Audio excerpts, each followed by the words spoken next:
오늘 우리에게 주시는 하나님의 말씀은 신약성경 갈라디아서 3장 19절에서 25절까지의 말씀입니다. 신약성경 305면입니다. 갈라디아서 3장 19절에서 25절까지의 말씀입니다. 하나님의 말씀을 교독하도록 하겠습니다. 그런즉 율법은 무엇이냐? 범법함으로 더하여진 것이라. 천사들을 통하여 한 중보자의 손으로 베푸신 것인데 약속하신 자손이 오시기까지 있을 것이라.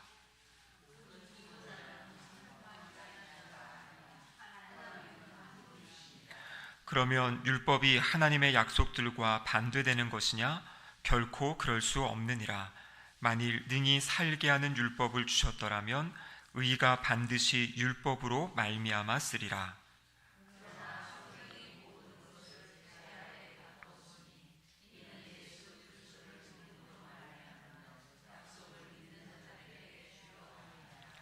믿음이 오기 전에 우리는 율법 아래 매인 바 되고 계시될 믿음의 때까지 갇혔느니라.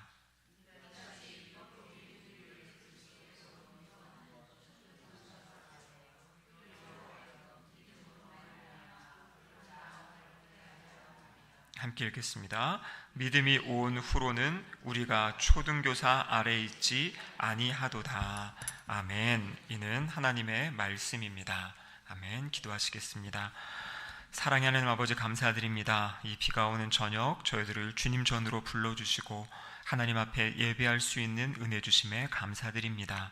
성령 하나님, 이 시간 이곳 가운데 임재하셔서 이 말씀의 자리 가운데 우리의 마음과 우리의 심령을 밝혀주시고 우리의 상처와 아픔을 치유하시고 회복하여 주시옵소서.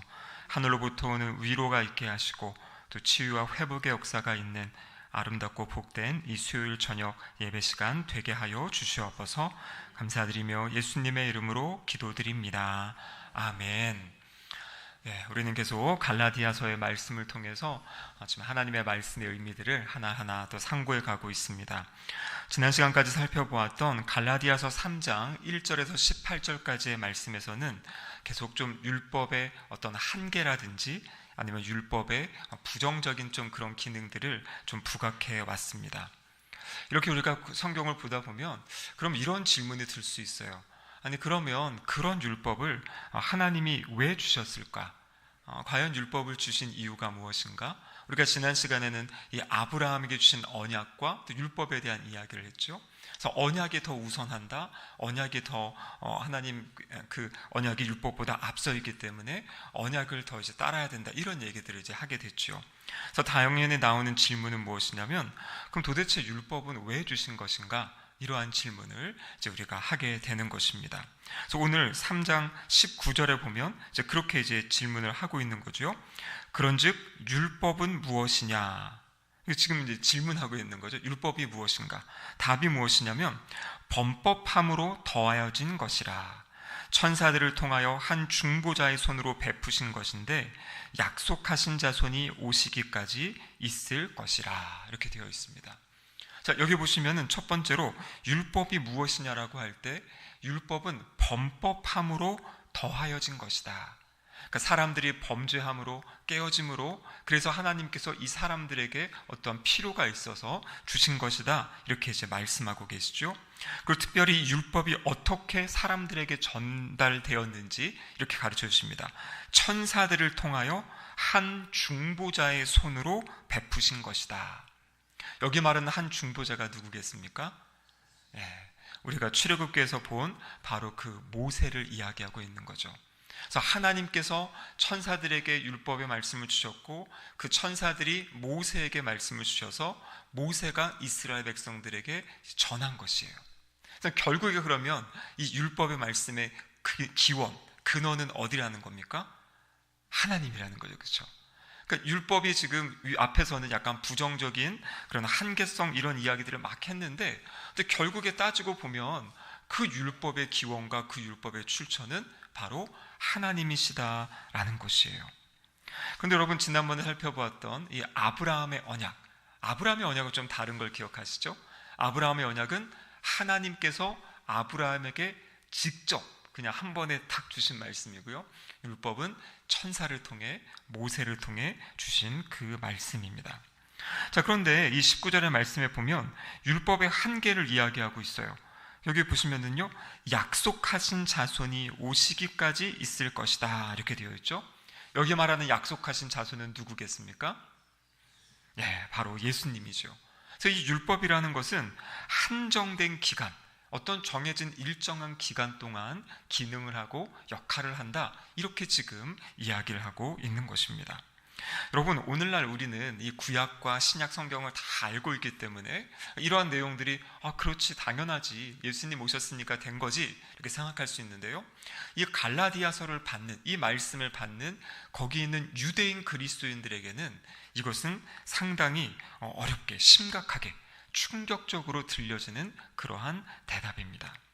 이제 돌아오는 주일에 우리 구약의 파노라마 8번째 시간인데요, 이번에 이제 다룰 내용이 바로 이 분열왕국의 이야기, 북이스라엘, 남유다 이야기와 또 그것이 어떻게 이제 멸망하게 되고 그 뒤에 어떤 일이 있는지, 이것들을 이제 다루게 되는데요, 여러분, 우리가 알다시피 이 솔로몬 이후에 이 이스라엘은 이 북이스라엘과 남유다로 이렇게 갈라지게 됩니다.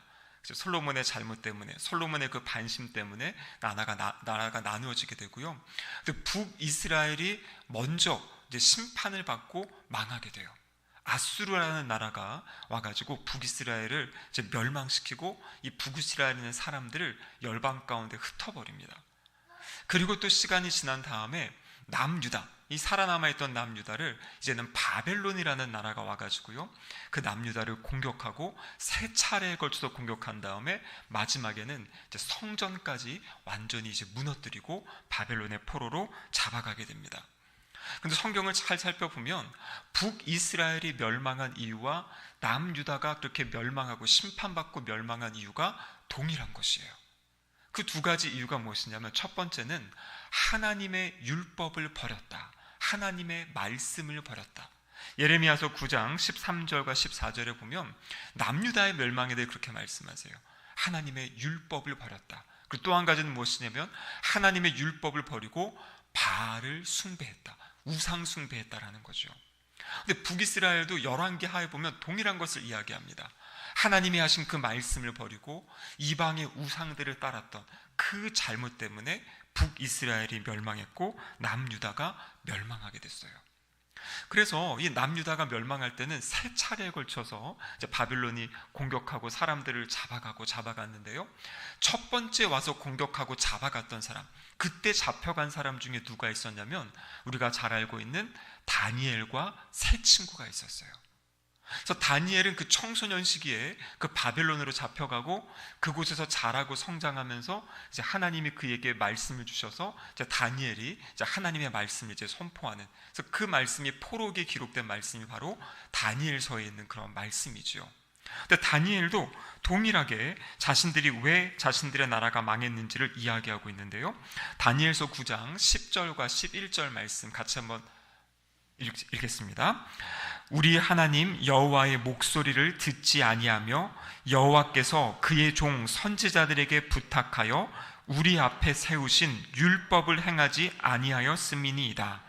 온 이스라엘이 주의 율법을 범하고 치우쳐 가서 주의 목소리를 듣지 아니하였으므로 이 저주가 우리에게 내렸으되 곧 하나님의 종 모세의 율법에 기록된 맹세대로 되었사오니 이는 우리가 주께 범죄하였음이니이다. 아멘. 그럼 여기 보면 다니엘이 분명하게 지금 기도하면서 자신들이 왜 이런 상황에 처했는지를 이야기하고 있습니다.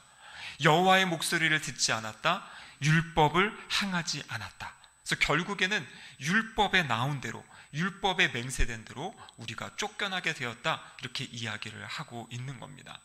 여러분, 제가 여호수아서 말씀을 나눌 때 그 이야기했죠.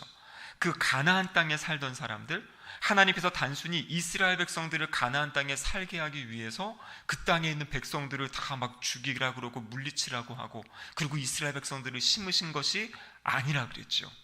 그것은 무엇이냐면 가나안 땅에 있는 족속들이 너무나 타락하고 너무나 범죄가 심해가지고 하나님이 그 땅을 심판하신 겁니다.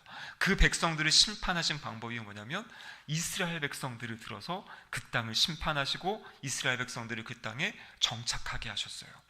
그런데 율법의 말씀을 보면 이스라엘 백성들이 그 땅에 살 때도 동일하게 그곳에서 악을 행하고 하나님을 떠나면 하나님이 그들을 흩어버리실 것이다, 쫓아내버릴 것이다 라고 말씀하셨거든요. 그런데 지금 이스라엘, 북이스라엘과 남유다가 쫓겨난 이후 그 원인들을 지금 선지자들이 다시 살펴보고 이야기하는 것이 뭐냐면 결국에 우리가 하나님이 말씀하신 그 율법의 말씀을 지키지 않고 하나님을 떠났기 때문에 우리가 이렇게 심판을 받아 지금 포로 생활을 하고 있다, 그러한 이야기를 하고 있는 겁니다. 그래서 원래 이스라엘 백성들은 그 예루살렘에 있을 때는 제사를 드렸잖아요. 성전에 나가서 그 제사를 드렸는데 포로지에 가서는 그런 제사를 드릴 제단도 없고요, 성전이 없어요. 그래서 이때부터 생각난 것이 무엇이냐면 우리가 정말 하나님의 말씀을 버렸기 때문에 이렇게 심판을 받았다. 다시 우리가 하나님의 말씀을 붙잡아야 된다. 율법의 말씀을 붙잡아야 된다. 그래서 이 포로 시대부터 무엇이 생기게 되냐면요, 회당이라는 것이 생겨져요. 유대인 회당. 유대인들은 지금도 남자 어른이 10명 이상이 모이면 그곳에 회당을 짓고요, 거기에서 예배를 드리고 본인들이 예배를 드리고 거기에서 하나님의 말씀을 가르치고 배우는 그러한 일을 지금도 하고 있습니다. 근데 그 회당이 처음 세워진 것이 언제냐면 바로 이 바벨론 포로 때예요.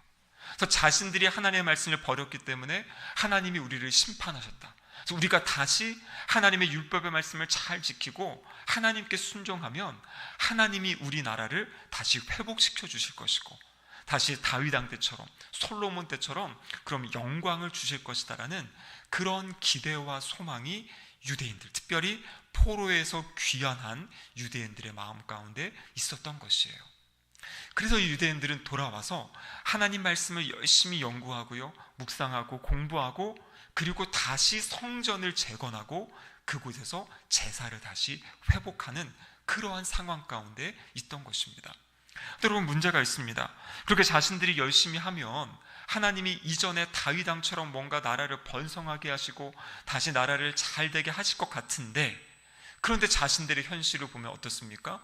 지금 예수님 당시 그리고 이 갈라디아서 교인 이 성도들이 살 당시는 어떤 시대냐면 바로 로마의 다스림 가운데, 로마의 통치 가운데 있는 그런 상황이에요. 그러니까 이들의 마음에는 우리가 더 열심히 율법을 지켜보자, 더 하나님 말씀을 잘 지켜보자, 그럼 하나님이 우리를 회복시켜 주지 않을까, 그런 마음을 가지고 아주 열심히 율법을 지키고 율법을 소중히 여기던 시대가 바로 이러한 이 시대였다라는 것입니다. 그래서 갈라디아 교회 안에 있는 이단의 특징이 뭐라 그랬습니까? 잘못된 가르침의 특징이 바로 예수 그리스도를 믿는 믿음만으로 안 되고 그것과 함께 구약의 율법들을 같이 지켜야 그래야 이제 온전한 구원이 이루어진다, 이러한 주장들을 한 것이에요. 바로 이러한 배경 아래서 그 율법을 소중히 여기고 귀중하게 여겼던 그 배경 안에서 이 사람들이 이러한 주장을 한 것입니다. 그런데 오늘 본문에서 하나님께서 사도 바울을 통해서 그렇지 않다, 이 율법은 한계가 있다, 이 율법은 정해진 기한이 있고 특별히 예수 그리스도께서 오실 때까지 그 기한이 있는 것이다 라고 지금 이렇게 답변을 주고 있는 것입니다. 자, 그럼 또 두 번째 질문이 이렇게 되는 거죠. 갈라디아서 3장 21절 말씀인데 같이 한번 읽어보겠습니다. 그러면 율법이 하나님의 약속들과 반대되는 것이냐? 결코 그럴 수 없느니라. 만일 능히 살게 하는 율법을 주셨더라면 의가 반드시 율법으로 말미암아 쓰리라. 아멘. 여기 보시면은요, 그러면 율법이 하나님의 약속들과 반대되는 것이냐, 그런 얘기가 할 수 있겠죠. 도대체 그럼 율법을 왜 주셨습니까?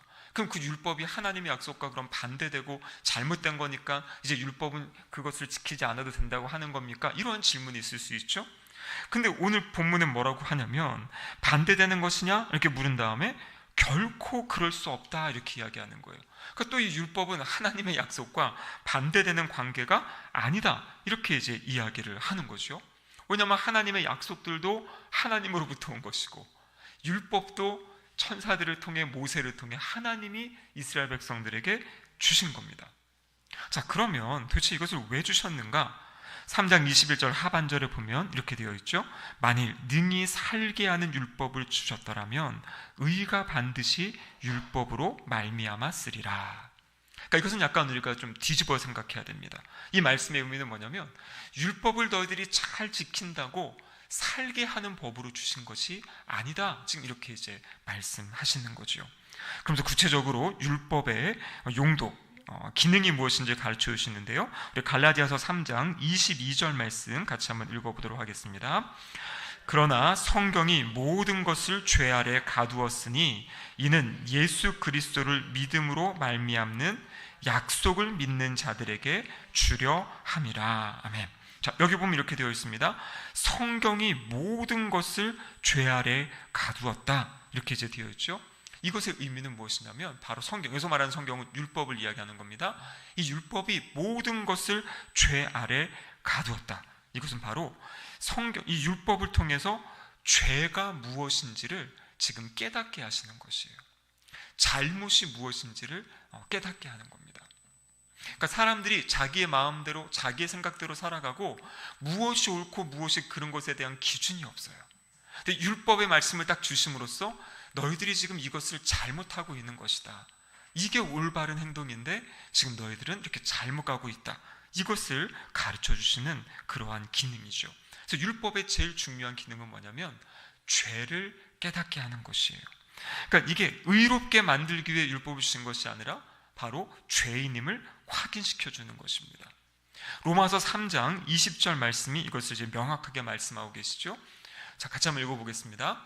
그러므로 율법의 행위로 그의 앞에 의롭다 하심을 얻을 육체가 없나니 율법으로는 죄를 깨달음이니라. 아멘.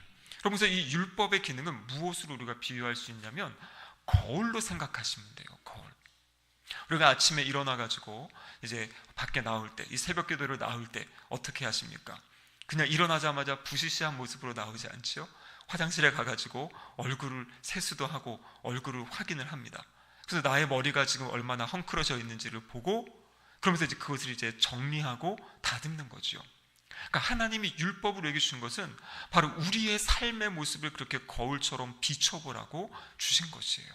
그래서 율법의 말씀에 우리의 모습을 비춰볼 때 내가 지금 이 부분이 잘못되고 있구나. 내가 지금 이것을 잘못하고 있구나. 그것을 깨닫게 하는 그 기능. 그래서 율법은 이 거울과도 같은 그런 기능을 한다라는 것이에요. 근데 여러분 생각해 보십시오.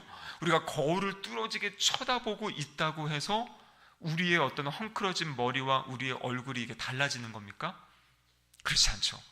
거울을 보는 걸로 그런 게 아니라 거울은 근데 우리에게 무엇인가 메시지를 주는 거예요. 뭐냐면 머리가 헝클어졌으니까 빗을 사용해서 머리를 빗으라든지 아니면 눈곱이 있고 하니까 세수를 해서 얼굴을 깨끗하게 닦으라든지. 그래서 율법은 우리의 모습을 보여주는 것과 함께 그럼 우리가 어떻게 해야 될지를 방향을 가르쳐 주는 것이에요. 그 방향을 어느 방향으로 가르쳐 주냐면 바로 갈라디아서 3장 24절 말씀인데요. 같이 한번 읽어보겠습니다. 이같이 율법이 우리를 그리스도께로 인도하는 초등교사가 되어 우리로 하여금 믿음으로 말미암아 의롭다함을 얻게 하려 함이라. 율법이요, 그것을 보여주는 것뿐만 아니라 오늘 본문에 보니까요, 그리스도께로 인도하는 초등교사가 된다. 그래서 율법을 바라보면 우리가 어디로 향해야 될지를 지금 가르쳐주고 있다는 것이에요.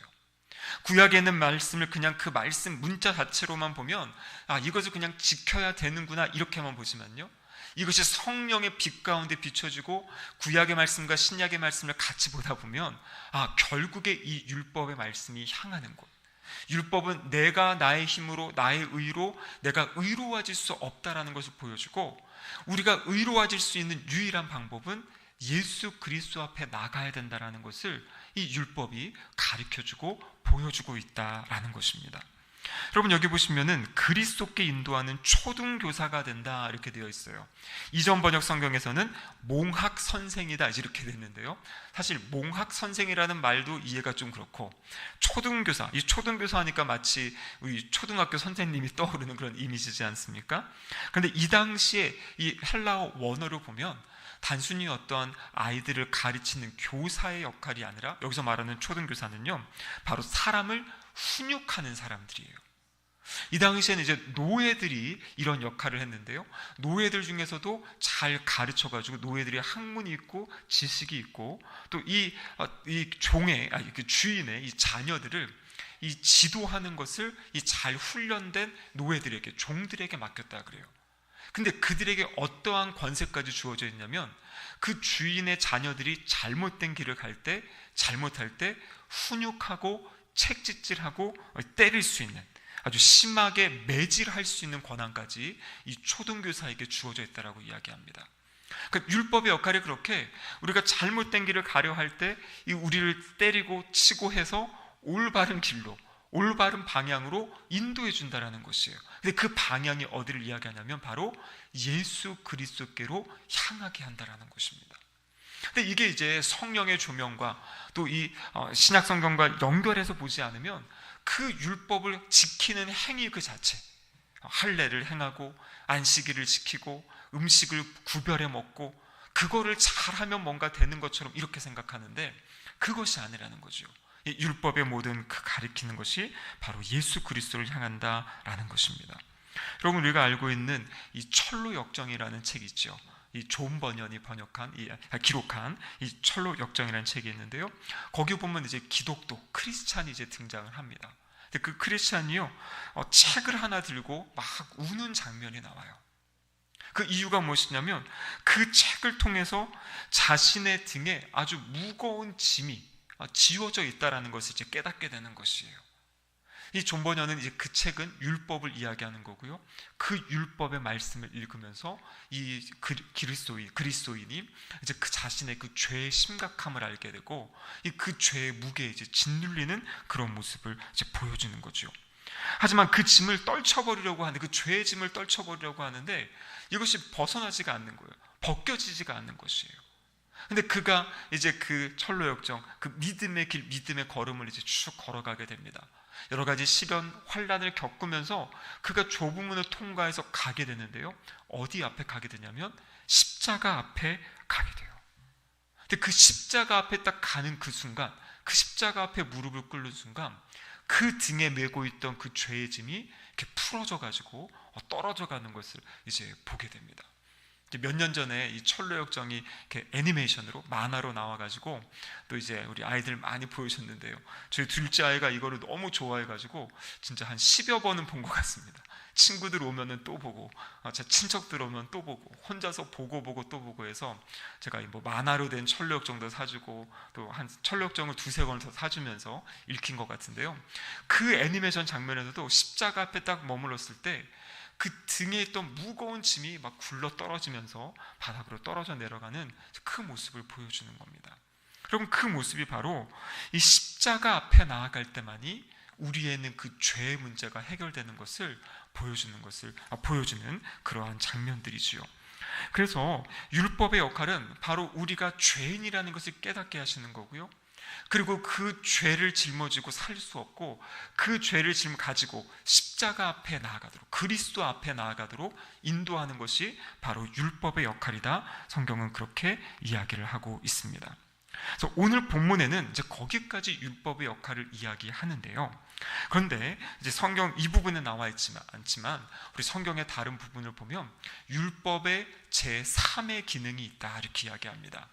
우리 장로교를 처음 시작한 분이 이제 종교개혁자 칼빈이라는 분인데요.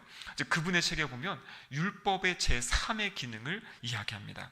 그것은 무엇이냐면 이제 거듭난 그리스도인들에게 있어서 율법이 무엇인가? 거듭난 그리스도인들에게 있어서 율법은 바로 우리가 거룩하여지고 성화되어져 가는 그러한 지도, 그러한 안내문이 바로 율법이다라는 것이에요. 여러분 아마 헷갈릴 것입니다. 저 자꾸 율법 이야기하고 구약 성경 이야기하고. 근데 여러분 여기서 말하는 율법은 특별히 모세오경을 이야기하는 것이에요. 그 모세오경에 보면 거기에 법들이 있어요. 근데 대표적으로 어떤 법이 있냐면 제사법이 있고 의식법이 있고 도덕법이 있어요. 근데 이 제사법이나 의식법 같은 경우에는 이 모든 것이 그리스도의 십자가를 통해 우리에게 무엇이 이루어지는지를 보여주는 거거든요. 그래서 예수 그리스도의 십자가 앞에서 주님이 오셨을 때 이 제사법과 이 의식법들은 더 이상 우리가 이제 지키지 않아도 되는, 예수님이 그 모든 것을 다 이루시고 성취하시고 완성하셨기 때문에 그 법들은 이제 우리와 상관이 없게 된 것이에요. 그래서 우리는 지금 자유롭게 지금 돼지고기를 맛있게 먹고 있죠. 구약의 율법대로라면 먹을 수 없거든요. 그런데 우리는 지금 먹고 있는 이유가 바로 그것이 그리스도 안에서, 예수님이 말씀하셨거든요. 모든 것을 다 먹어도 괜찮다, 이렇게 말씀해 주셨기 때문에 우리는 지금 그것을 다 먹고 있는 거죠. 그런데 구약에 나와 있는, 율법에 나와 있는 도덕법은 지금도 그대로 유효하다라는 것이에요. 도덕법의 핵심이 무엇입니까? 바로 십계명이죠. 십계명. 그 10가지의 십계명은 우리 성경책 맨 뒤에 보면은 십계명 나와 있고, 그래서 언제나 이 계명은 예수 그리스도가 오셔서 끝나는 것이 아니라 오히려 예수님은 오셔가지고요, 십계명의 겉으로 드러난 의미 아래 있는 정말 그 근원적인 이유와 목적까지도 예수님이 말씀하셨잖아요. 그래서 예수님은 구약의 십계명에서는 살인하지 말라, 간음하지 말라, 이게 사람을 죽인다든지 성적인 범죄를 짓지 말라 하는데, 예수님은 마태복음에서 무엇을 말씀하십니까? 살인하는 것이 사람을 행동으로 죽이는 것만이 아니라 사람들에게 욕을 하고 화를 내고 성을 내는 것, 그것이 사람을 죽인 것이다, 살인이다, 이렇게 말씀하시잖아요. 그리고 간음에 대해서도 말씀하시죠. 어떤 몸으로 행하지 않아도 마음으로만 음욕을 품어도 이미 간음한 것이다, 이렇게 이야기하면서 십계명의 그 율법의 계명들을 그대로 말씀하시고 오히려 더 근원적인 우리의 마음의 문제까지도 예수님은 이제 이야기를 하시는 겁니다. 그래서 오늘날 그럼 우리는 이 구약 성경을 읽을 때 어떻게 해야 되는가라고 이야기할 때 구약에 나와 있는 법을 지켜야 되는 거죠. 도덕법, 십계명과 그 외에 파생된 그 법들의 내용들, 이 도덕적으로 올바르게 살아가는 것들을 지킬 수 있어야 됩니다. 그리고 사실 그 법, 십계명도 여러분 1계명에서 10계명까지 있는데 이거 두 부분으로 나눠지는 거 아시죠? 1계명에서 4계명까지는 하나님에 대한 그런 계명이고, 5계명에서 나머지 10번째 계명까지는 사람들과의 관계 계명입니다. 근데 예수님께서 이 율법 전체, 십계명 전체를 두 가지로 요약해 주셨잖아요. 하나님을 사랑하고 이웃을 사랑한다. 그래서 10계명의 1계명에서 4계명까지의 이것을 지켜야 된다라는 그것은 뭐냐면 하나님을 사랑하는 방법을 가르쳐 주신 거예요, 사실. 그리고 5계명에서 10계명까지도 사람을 사랑하라, 내 이웃을 사랑하라, 어떻게 사랑하는가, 사랑의 내용이 사실 그 안에 담겨 있는 거거든요. 그래서 이제 그 말씀들을, 이 십계명의 말씀들을 우리가 지키며 따르며 살아갈 때 우리가 이제 구원받은 그리스도인들이, 거듭난 그리스도인들이, 의롭다 칭함을 받은 그리스도인들이 실제 의로운 삶을 살아갈 수 있는 그러한 길을, 그러한 말씀을 우리에게 비춰주고 계신다라는 것입니다. 그래서 이것을 디모데후서 3장 16절과 17절에 이렇게 이제 말씀하고 계세요. 같이 한번 읽겠습니다. 모든 성경은 하나님의 감동으로 된 것으로 교훈과 책망과 바르게 함과 의로 교육하기에 유익하니 이는 하나님의 사람으로 온전하게 하며 모든 선한 일을 행할 능력을 갖추게 하려 함이라. 아멘. 여러분, 디모데후서, 지금 사도 바울이 디모데에게 지금 보내는 편지지요. 그럼 여러분, 여기서 나오는 모든 성경은 구약 성경일까요? 신약 성경일까요? 구약 성경이에요. 왜냐하면 이 당시에는 신약 성경이 없었어요. 그러니까 지금 구약 성경을 이야기하는 겁니다. 근데 그 모든 성경이 하나님의 감동으로 돼서 교훈과 책망과 바르게 함과 의로 교육하기에 유익하다. 그래서 뭐라고 이야기합니까? 하나님의 사람으로 온전하게 하고 모든 선한 일을 행할 능력을 갖추게 한다, 이렇게 되어 있어요. 그러니까 여러분, 하나님의 말씀을 우리가 읽고 묵상하고 이 말씀을 배우는 것이 선한 일을 행할 능력을 갖추게 된대요. 그러니까 내 힘으로, 내가 내 능력으로 선하게 살 수가 없거든요. 성령 하나님이 능력을 주시고 힘을 주셔야 되는데, 언제 우리가 그 능력을 얻게 되냐면요, 하나님의 말씀을 붙잡고 읽고 공부하고 묵상할 때 그 능력이 생긴다라는 것이에요.